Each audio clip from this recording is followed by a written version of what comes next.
வணக்கம். மூன் செய்திகளுக்காக உண்ணாமலை சம்பந்தம். இன்றைய முதன்மை செய்திகள்.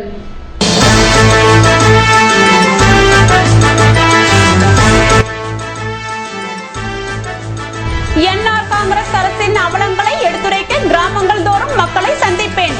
ராஜ்யசபா உறுப்பினர் கண்ணன் தகவல்.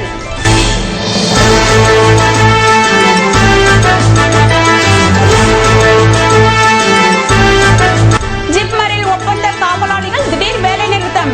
கடந்த மாதம் சம்பளம் வழங்கவில்லை என நுழைவு வாயிலில் போராட்டம். நிர்வாகத்திற்கு எதிராக கோஷம்.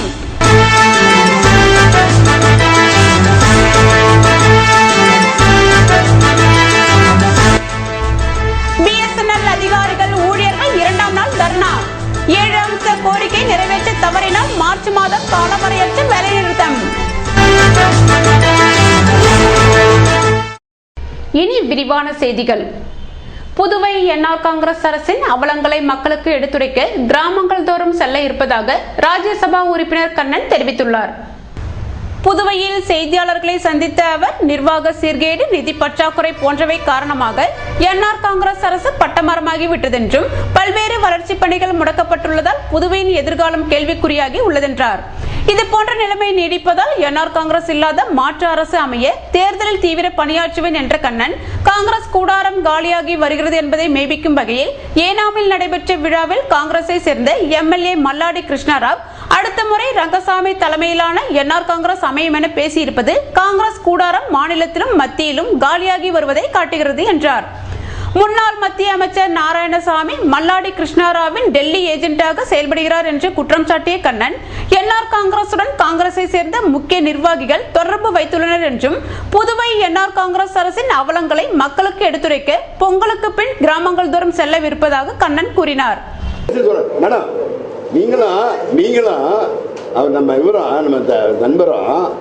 நான் காங்கிரஸ் இல்லைன்னு சொல்லிட்டாங்க. நீங்க அதை மறுபடியும் என்ன கட்சின்னு சொல்றீங்க?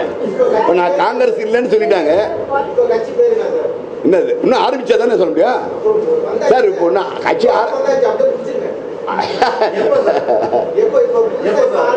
இல்ல, இப்ப என்ன காங்கிரஸ் இல்லைன்ட்டாங்க. நானா சொன்னேன்? அவங்க என்ன காங்கிரஸே இல்லைன்ட்டாங்க. இல்ல, ஏவிஎஸ் சொல்லிட்டாரு சார். ஏவிஎஸ் சொல்லிட்டாரு. ஒரு நிமிஷம், ஏவிஎஸ் சொல்லிட்டாரு. அவர் கட்சியில நடவடிக்கை சொல்லிட்டோம். என்ன கூப்பிடுறது இல்லை, என்ன காங்கிரஸ் எதுலையுமே சொல்றது இல்லை, கூப்பிடுறது இல்லை.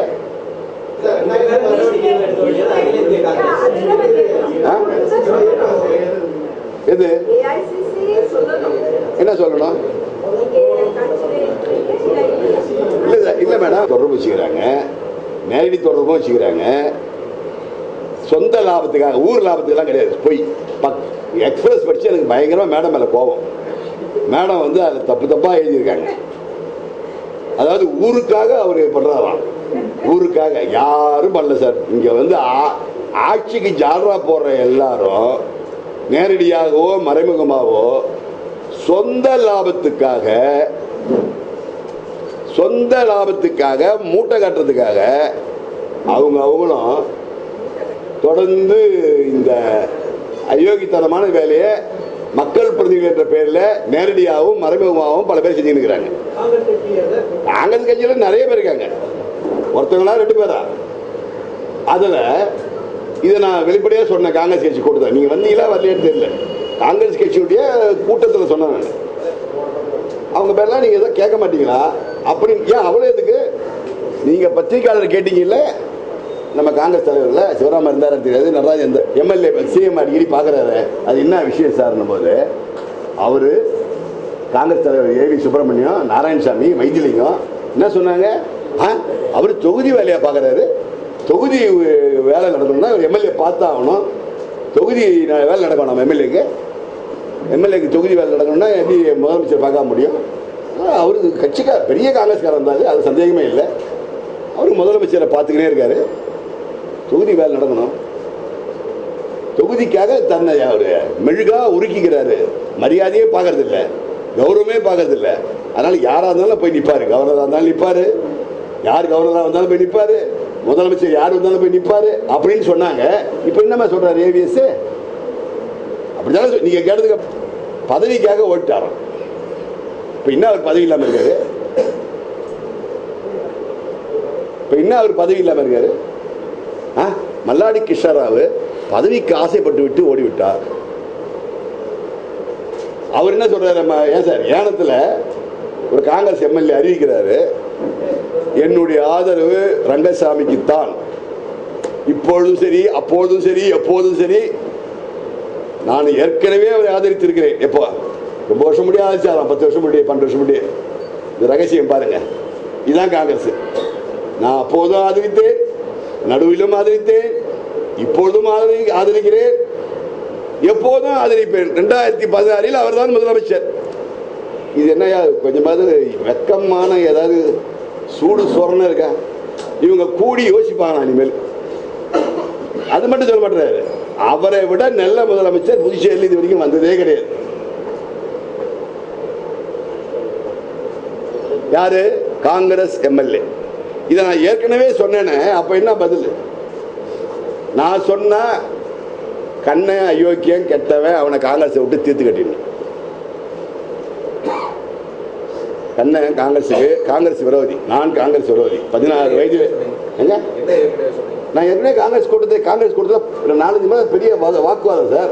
நான் சொன்னேன், என்ன கேட்டேன், இவங்க எல்லாம் சிஎம்மோட ஆட்சியோட தொடர்பு வச்சுக்கிட்டு காங்கிரஸ்காரனை ஏமாத்துறாங்க அப்படின்னு சொல்லியிருக்கேன். அவங்களுக்கு என்ன அரசாங்க வீடு? இவங்களாம் காங்கிரஸ் தலைவர் இல்லை சார், புரோக்கர்ஸ். இப்போ காங்கிரஸ் கட்சியில் புரோக்கர்ஸ் தான் தலைவராகிறான். எல்லா தலைவரும், நான் பிசிசி பிரசிடென்ட் மட்டும் சொல்லல, எல்லா அங்க இருக்கிற பல பேர் அப்படிதாங்கிறான். வியாபாரம் பண்றதுக்கு பதிலாக இது நல்ல வியாபாரம் பண்ணிருக்கலாம். என்ன சார் இது? ஒரு கூட்டமா, இது கட்சியா, இது ஒரு கும்பல் மாதிரி போயிருக்கு சார். ரங்கசாமி காங்கிரஸையே மெர்ஜி பண்ணுவாங்களோ என்னன்னு தெரியல. நடக்கலாம். சொல்லுங்க, அடுத்த கேள்வி கேளுங்க. எல்லா ரூபத்திலும் சந்திப்பேன். அந்த நேரத்தில் எந்த ரூபம் சரியாக இருக்குமோ அந்த ரூபத்தில், ஆனால் சுயரூபம் மாறாமல் சந்திப்போம். போதுமா சார்? மல்லாடியே ஒன்றும் அறிவிக்கல, போயிட்டேன்னு சொல்லிட்டாரு அவரு. மல்லாடி நான் போயிட்டேன், நான் ரங்கசாமி தான் எனக்கு தலைவர், மீனவர்கள் நீங்க ரங்கசாமி ஆதரிங்க, 2016 நான் அவர் கூட தான் இருப்பேன்னு சொல்லிட்டாரு. இந்த ஏவி சுப்பிரமணியம் இவங்கெல்லாம் தான் என் வீட்டு தேடி, என் ஆபீஸ் தேடி என்னை வந்து கெஞ்சி கூத்தாடி காலில் விழாத குறைய என்னை வந்து கட்சியில வந்து ஆதரவு கேட்டாங்க, சேரும்படி சொன்னாங்க. நான் போய் அவங்க வீட்டில் சேர்றேன்னு சொல்லல. நான் சோனியா காந்தி நம்ம பேர இங்க சொல்ல விரும்பல, நாகரிகம் கருதி. இது 2 முறையோ ஏன் 3 முறையோ என்னை தேடி வந்து, போன முறை தேடி வரல, தேடி வந்து கூட்டமாக வந்து என் வீட்டுக்கு வந்து என் ஆபீஸுக்கு வந்து என்னை கெஞ்சி கூத்தாடி ஆதரவு கொடுங்கள் என் கட்சியிலே என்று முதல்ல கேட்டாங்க. அப்புறம் சேர்ந்துருங்க. நான் போய் அப்ளிகேஷன் போடல. 2 முறையா இருந்தாலும் சரி, 20 முறையா இருந்தாலும் சரி. நான் பேரை விரிவா சொல்றேன். எம்எல்ஏ மாசம் வாங்கினாங்க, அதனாலதான் வாய மூடின்னு கம்மனுங்கிறாரு. வாயம் திறக்க முடியல. அந்த அது கொடுத்தா அது சொன்னாலும் சொல்லுவான், திடீர்னு 2 நாள்ல சொன்னாலும் சொல்லுவான். மந்திரி ஆக்கி வசூல் பண்ணாங்கம்மா. புதுவை ஜிப்மரில் சம்பளம் வழங்காததை கண்டித்து ஒப்பந்த காவலாளிகள் ஆர்ப்பாட்டத்தில் ஈடுபட்டனர். புதுவை கோரிமேட்டில் அமைந்துள்ள ஜிப்மரில் ஒப்பந்த அடிப்படையில் காவலாளிகள் நியமிக்கப்பட்டுள்ளனர். அவர்களுக்கு மாதந்தோறும் வழங்கப்பட்டு வந்த சம்பளம் இந்த மாதம் வழங்கப்படவில்லை என்று கூறி அனைத்து காவலாளிகளும் ஜிப்மர் வாயிலில் ஆர்ப்பாட்டத்தில் ஈடுபட்டனர். அப்போது அவர்கள் தங்கள் சம்பளத்தை பெற வாயிலில் நின்று போராட வேண்டிய நிலைமை உள்ளதென வேதனை தெரிவித்தனர். ஒப்பந்த முறையில் பணியமர்த்தப்பட்டவர்களுக்கு சம்பளம் வழங்கப்படாதது குறித்து நிர்வாகத்தை தொடர்பு கொண்ட போது காவலாளிகளுக்கான சம்பளம் அவர்களுடைய நிறுவனத்திடம் வழங்கப்பட்டு விட்டதாக தெரிவித்தனர். மத்திய மாநில நிறுவனங்களில் BSNL சேவையை கட்டாயமயமாக்க வேண்டுமென வலியுறுத்தி நடைபெற இருக்கும் வேலைநிறுத்த போராட்டத்தை ஆதரித்து அதிகாரிகள் மற்றும் ஊழியர்கள் 2வது நாளாக தர்ணாவில் ஈடுபட்டனர்.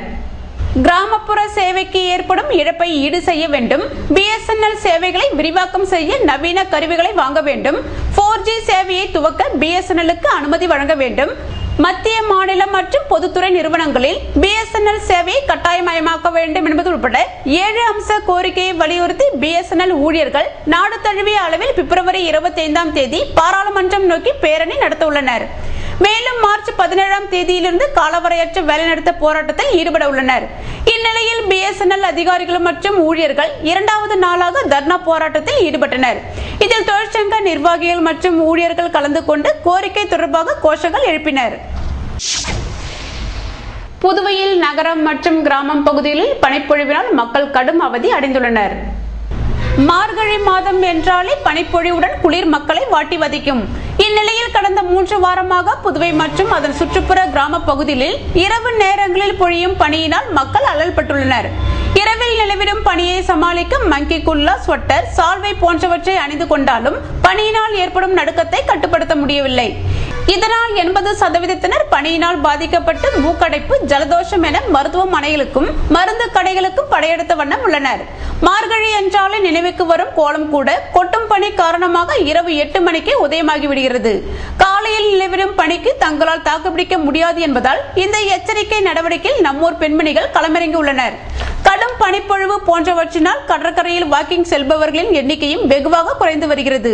கிராம பகுதிகளில் மழையினை போன்று பனி கொட்டுவதால் அந்த பகுதிகளில் வாகனங்களை ஓட்டி வருவது சிரமமாக உள்ளதென்று வாகன ஓட்டிகள், இது போன்ற பனிப்பொழிவினால் எப்போதும் 12 மணி வரை போக்குவரத்து நெரிசல் காணப்படும் புதுவை இரவு 10 மணிக்கெல்லாம் உறங்கி போய் விடுகிறது. அரவிந்தர் ஆசிரமத்தில் பாலியல் மற்றும் சட்டவிரோத நடவடிக்கையை கண்டறிய நீதி விசாரணை நடத்த வலியுறுத்தி விடுதலை சிறுத்தைகள் கட்சியினர் ஆர்ப்பாட்டத்தில் ஈடுபட்டனர். சமூக நல்லிணத்திற்கு அச்சுறுத்தலை ஏற்படுத்தும் போக்கு மற்றும் அரவிந்தர் ஆசிரமத்தின் பாலியல் சட்டவிரோத நடவடிக்கையை கண்டறிய நீதி விசாரணை நடத்த வேண்டும் என்ற கோரிக்கையை வலியுறுத்தி விடுதலை சிறுத்தைகள் கட்சியினர் துணைநிலை ஆளுநர் மாளிகை அருகில் தொடர் முழக்க போராட்டத்தில் ஈடுபட்டனர். இதற்கு மாநில அமைப்பு செயலாளர் பாவானந்தன் தலைமை தாங்க துணை பொதுச் செயலாளர் வணங்காமுடி மற்றும் பல்வேறு கட்சி தலைவர்கள் கண்டன உரையாற்றினர். இதில் கட்சி நிர்வாகிகள் மற்றும் தொண்டர்கள் பங்கேற்றனர். இதேபோல் சிறுமிகள் பாலியல் வழக்கில் அடையாளம் காட்டப்பட்ட காவல்துறையை சேர்ந்தவர்களை கைது செய்ய வேண்டும் என்றும் இந்த வழக்கை CBI விசாரிக்க வேண்டும் என்ற கோரிக்கையை வலியுறுத்தி லஞ்ச ஊழல் விழிப்புணர்வு இயக்க தலைவர் சுரேஷ் தலைமையில் கண்டன ஆர்ப்பாட்டம் நடத்தப்பட்டது. இதில் இயக்க நிர்வாகிகள் மற்றும் உறுப்பினர்கள் கலந்து கொண்டனர்.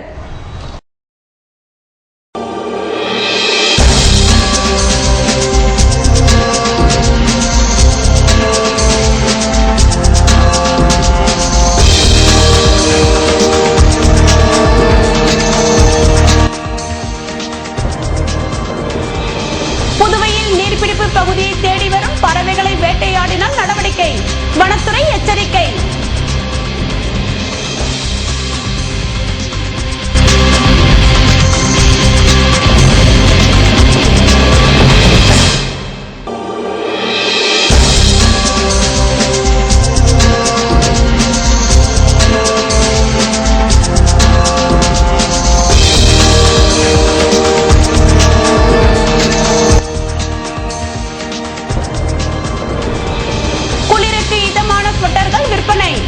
நடைபாதை கடையில் விதவிதமாக கொண்டு வரப்பட்டுள்ள பொருட்களை வாங்க ஆர்வம்.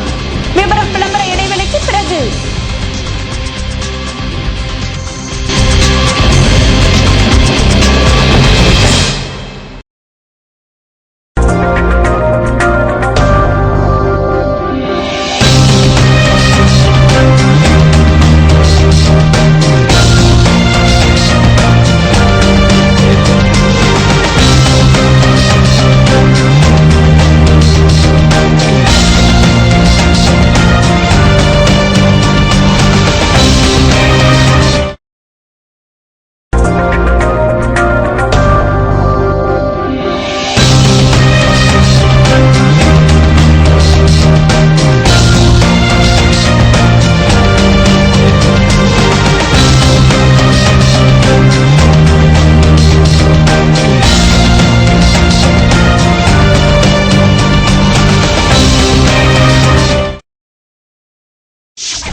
செய்திகள் தொடர்கின்றன. புதுவையில் கோஆப்டெக்ஸ் பொங்கல் விற்பனை கண்காட்சியை தாகூர் கலைக்கல்லூரி முதல்வர் பிச்சைமணி துவக்கி வைத்தார். பொங்கல் பண்டிகையை முன்னிட்டு கோஆப்டெக்ஸ் விற்பனை கண்காட்சி திறப்பு விழா புதன்கிழமை அன்று நடைபெற்றது. இதனை தாகூர் கலைக்கல்லூரி முதல்வர் பிச்சைமணி திறந்து வைத்தார். அப்போது கோஆப்டெக்ஸ் நிர்வாக குழு உறுப்பினர் ராமலிங்கம், மண்டல மேலாளர் சூரிய நாராயணசாமி ஆகியோர் உடனிருந்தனர். வருகிற 14ஆம் தேதி வரை நடைபெறவிருக்கும் கண்காட்சியில் கனவு நனவு திட்டம் மற்றும் தங்கமழை பரிசு திட்டம் அறிமுகம் செய்யப்பட்டுள்ளது. இந்த கண்காட்சியில் பட்டு வகைகள், உள்ளாடைகள், படுக்கை விரிப்புகள் என பல வகையான துணிகள் 30% தள்ளுபடி விலையில் விற்பனை செய்யப்படுகிறது. புதுவை மண்ணாடிப்பட்டு தொகுதியில் உள்ள பள்ளிகளில் ஆய்வு மேற்கொண்ட துணை சபாநாயகர் செல்வம் மற்றும் கல்வித்துறை இயக்குநர் குமார் மாணவ மாணவிகளின் குறைகளை கேட்டறிந்தனர். புதுவை அருகே உள்ள மண்ணாடிப்பட்டு தொகுதியில் உள்ள அரசு பள்ளிகளில் துணை சபாநாயகர் செல்வம், கல்வித்துறை இயக்குநர் குமார் மற்றும் அதிகாரிகள் புதன்கிழமை அன்று திடீர் ஆய்வு மேற்கொண்டனர். கொடாத்தூர், காட்டாரிக்குப்பம், சந்தை புதுக்குப்பம், கூனிச்சம்பட்டு, திருக்கனூர் அரசு பள்ளிகளை பார்வையிட்டதுடன் மாணவ மாணவிகளின் குறைகளை கேட்டறிந்தனர். கூனிச்சம்பட்டு பள்ளியை தனியார் பள்ளியை போன்று பராமரித்து வரும் தலைமை ஆசிரியரை கல்வித்துறை இயக்குநர் குமார் பாராட்டினார். மேலும் பள்ளிகளில் உள்ள குறைகளை களைய நடவடிக்கை எடுக்கப்படும் என உறுதியளித்தார். புதுவையில் வயல்வெளிகள் மற்றும் நீர்நிலை பகுதியில் வலை விரித்து பறவைகளை வேட்டையாடுபவர்கள் மீது தகுந்த நடவடிக்கை எடுக்கப்படும் என்று வனத்துறையினர் எச்சரித்துள்ளனர். புதுவையில் வடகிழக்கு பருவமழைக்கு பின்னர் நாரை, மடையான், கொக்குகள் போன்றவை இரை தேடி வயல்வெளிகளுக்கு அதிகமாக வர துவங்கியுள்ளன. இதனை சிலர் வலை விரித்து பிடித்து செல்வதாக வனத்துறையினருக்கு தகவல் வந்ததை அடுத்து வனத்துறையினர் வயல்வெளி பகுதியை கண்காணித்தனர். இதனை கண்டவர்கள் அங்கிருந்து தப்பியோட அருகில் சென்று பார்த்த வனத்துறையினர் வலையில் சிக்கிய நாரைகள், மடையான்கள் மற்றும் கொக்குகளை மீட்டு மீண்டும் வானில் பறக்கவிட்டனர். பருவநிலை காரணமாக நீர்நிலைகள் அதிகமாக உள்ள பகுதியில் உள்ள மீன்கள் மற்றும் புழுக்களை உணவாக உட்கொள்ள பறவைகள் அதிகமாக வருவதை குறிவைக்கும் கும்பல் இவற்றினை வலை விரித்தும் மயக்க மருந்துகள் வீசியும் பிடித்து வருவது கிராம பகுதியில் அதிகரித்துள்ளது. வனத்துறையினர் நாள்தோறும் இதுபோன்ற கிராம பகுதிகளில் அடிக்கடி சோதனை மேற்கொண்டால் இரை தேடி வரும் பறவைகள் வேட்டையாடப்படும் நிலைமை மாறும் என்று இயற்கை ஆர்வலர்கள் வேண்டுகோள் விடுத்துள்ளனர். புதுவையில் இரவு நேரங்களில் மக்களை குளிர் வாட்டி வதைப்பதால் ஸ்வெட்டர்கள், தொப்பிகள் விற்பனை சாலை ஓரங்களில் அதிகரித்துள்ளது. கார்த்திகை மாதம் துவங்கியதுமே கொட்டும் பனி காரணமாக மக்களை குளிர் வாட்டி எடுக்க துவங்கிவிடும். இந்த ஆண்டு கார்த்திகை மாதத்திற்கு முன்னதாக பெய்த மழையினால் குளிரை மக்கள் அதிகமாக உணர முடியவில்லை. இந்நிலையில் கடந்த மாதம் பெய்த மழைக்கு பின்னர் குளிரின் தாக்கம் அதிகரித்து காணப்பட்டதால் இரவு மட்டுமின்றி பகல் நேரத்தில் கூட வெளியில் செல்பவர்கள் அதற்கான முன்னேற்பாடுகளுடன் செல்வதை காண முடிகிறது. இதனால் சாலை ஓரங்களில் வெளி மாநிலங்களில் இருந்து கொண்டு வரப்பட்டுள்ள உள்ளன் ஸ்வெட்டர், ஸ்கார்ப், மங்கி குல்லா, மப்ளர் மற்றும் காதுகளை மறைக்கும் இயற்பேடு போன்றவர்கள் விற்பனை செய்யப்பட்டு வருகிறது. துணிக்கடைகளில் இது போன்ற குளிர் தடுப்பு ஆடைகள் விற்பனையானாலும் சாலை ஓரங்களில் விதவிதமாக விலை குறைவாக விற்பனை செய்யப்படும் பொருட்களை வாங்குவதில்தான் மக்கள் அதிக ஆர்வம் காட்டுகின்றனர். 7 மாத சம்பளம் வழங்க கோரி வலியுறுத்தி கூட்டுறவு சங்க பதிவாளர் அலுவலகம் முன்பாக ரேஷன் கடை ஊழியர்கள் தர்ணா போராட்டத்தில் ஈடுபட்டனர். தினக்கூலி ஊழியர்களை காலி பணியிடங்களில் பணி நிரந்தரம் செய்ய வேண்டும், உதவியாளர்களுக்கு புதிய பதவி உருவாக்கி பணி நிரந்தரம் செய்ய வேண்டும், பாரபட்சமற்ற புதிய நிர்வாகியை நியமனம் செய்ய வேண்டும் என்பது உட்பட பல்வேறு கோரிக்கைகளை வலியுறுத்தி புதுச்சேரி நியாய விலைக்கடை ஊழியர்கள் கூட்டுறவு சங்க ஊழியர் நல சங்கத்தினர் பல்வேறு இடங்களில் தொடர் தர்ணா போராட்டம் நடத்தி வருகின்றனர். இந்நிலையில் 4வது கட்டமாக தட்டாஞ்சாவடி விவிபி நகரில் உள்ள கூட்டுறவு பதிவாளர் அலுவலகம் முன் நேற்று தர்ணா போராட்டம் நடத்தினர். அரசு ஊழியர் சங்கங்களின் கூட்டமைப்பு தலைவர் லட்சுமணசாமி தலைமை தாங்கினார். நியாய விலைக்கடை ஊழியர் சங்க பொதுச் செயலாளர் ஆதி நாராயணன், துணைத் தலைவர் நடராஜன், பொருளாளர் வள்ளி, அமைப்பு செயலாளர் நடராஜன், அன்புராஜ், மனோகரன் உள்ளிட்ட நிர்வாகிகள், உறுப்பினர்கள் கலந்து கொண்டனர். புதுவையில் ரேஷன் கடைகளில் 600க்கும் மேற்பட்ட ஊழியர்கள் பணியாற்றி வருகின்றனர். கடந்த மாதத்துடன் சேர்த்து 7 மாதங்களாக சம்பளம் வழங்கவில்லை. இதனால் ஊழியர்களின் குடும்பங்கள் பாதிக்கப்பட்டுள்ளதாகவும் அடுத்த கட்டமாக வருகிற 13ஆம் தேதி குடிமைப்பொருள் வழங்கல் துறை அலுவலகம் முன் போராட்டம் நடத்தப் போவதாகவும் அதன் பிறகும் கோரிக்கை நிறைவேறாவிடில் வேலைநிறுத்த போராட்டத்தில் ஈடுபட போவதாகவும் ரேஷன் கடை ஊழியர்கள் தெரிவித்தனர்.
இன்றைய வெப்பநிலை அதிகபட்சமாக 29 டிகிரி செல்சியஸாக பதிவானது. நாளைய வானிலை 30 டிகிரி செல்சியஸாக காணப்படுவதுடன் இரவில் பனி பெய்ய வாய்ப்பிருப்பதாக வானிலை மையம் தெரிவித்துள்ளது. புதுவை கடற்கரையிலிருந்து சுமார் 50 கிலோமீட்டர் தூரம் வரை இன்று 3 அடியாக காணப்பட்ட கடலலை உயரம் நாளை 2 அடியாக காணப்படும் என்றும், தென்மேற்கு திசையிலிருந்து 21 கிலோமீட்டர் வேகத்தில் பலத்த காற்று வீசும் என்று சென்னை வானிலை மையம் தெரிவித்துள்ளது.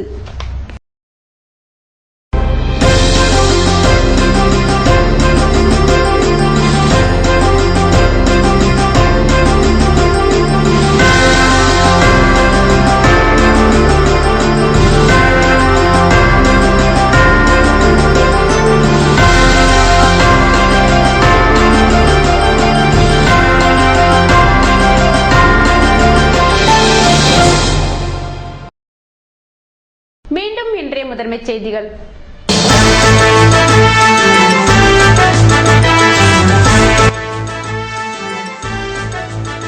என்ஆர் காங்கிரஸ் அரசின் அவலங்களை எடுத்துரைக்க கிராமங்கள் தோறும் மக்களை சந்திப்பேன்.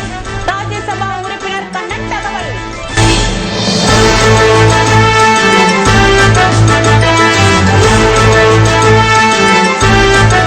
ஜிப்மரில் ஒப்பந்த காவலாளிகள் திடீர் வேலை நிறுத்தம். கடந்த மாதம் சம்பளம் வழங்கவில்லை என நுழைவு வாயிலில் போராட்டம். நிர்வாகத்திற்கு எதிராக கோஷம்.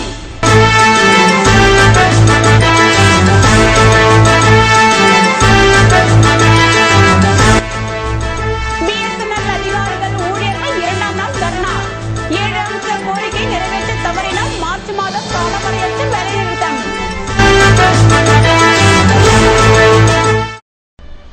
இத்துடன் செய்திகள் நிறைவடைந்தன. வணக்கம்.